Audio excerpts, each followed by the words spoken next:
The best teams don't always have the best record. Welcome to the Texas A&M Schedule 2019, right here at MarkRogersTV, the voice of college football. All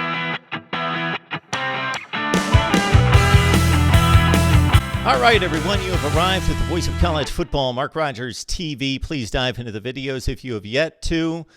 You will soon like, comment, share, and subscribe, we believe, to get you set for the 2019 college football season. We rank the schedules in the Power 5 from 70 all the way up to number 1. We do it each and every offseason, including this one. We have arrived at the 5th most difficult schedule in the SEC. It's number 7 in college football, and it belongs to Jimbo Fisher and Texas A&M. Please help us build the channel. We encourage you to help us because we need to continue the content delivery of the best discussion, debate, and analysis in college football. Please grab the Amazon link in the description section below.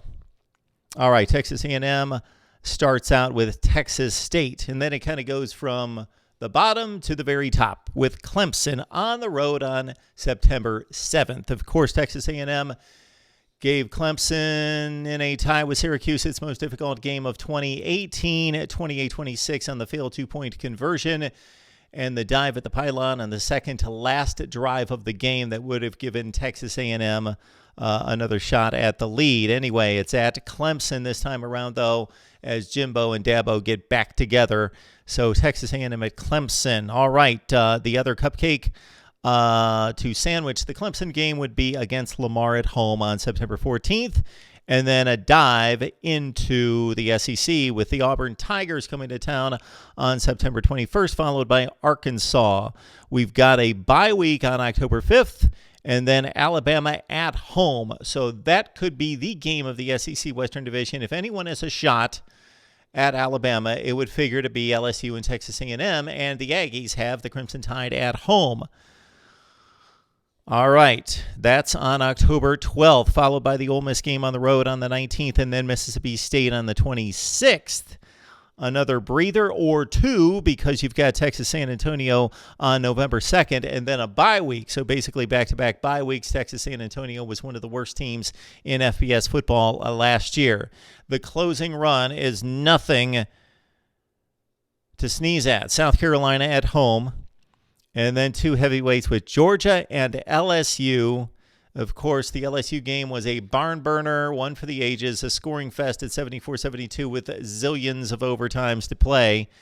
And again, Texas A&M plays South Carolina each and every year, even though that rivalry, designated rivalry in quotes, doesn't make any sense in the SEC. It's South Carolina and Texas A&M each and every year.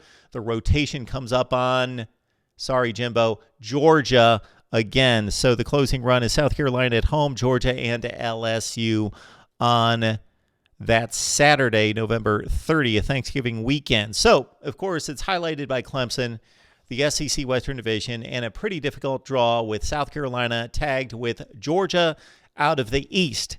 Texas A&M at 5, and that's actually the 5th most difficult schedule in the SEC, number 7 in the country. No, I was not going to predict Texas A&M to go 5-7, although with that schedule, anything's possible, I guess. So I expected this team to be much better than the record would show.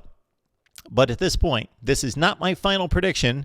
But these predictions were made way back in the spring, and it's taken us a while to get through this series. I've got Texas A&M right now at 9-3, 6-2 in the SEC. Guess who's going to win the game at Clemson? 6-2 in the SEC, 9-3 overall for Texas A&M. Would love to get your record projection for Jimbo Fisher in his second season at Texas A&M, and also what do you think of the Aggies' brutal schedule? Right here at Mark Rogers TV, the voice of college football. We'll be back with schedule number 6 very soon.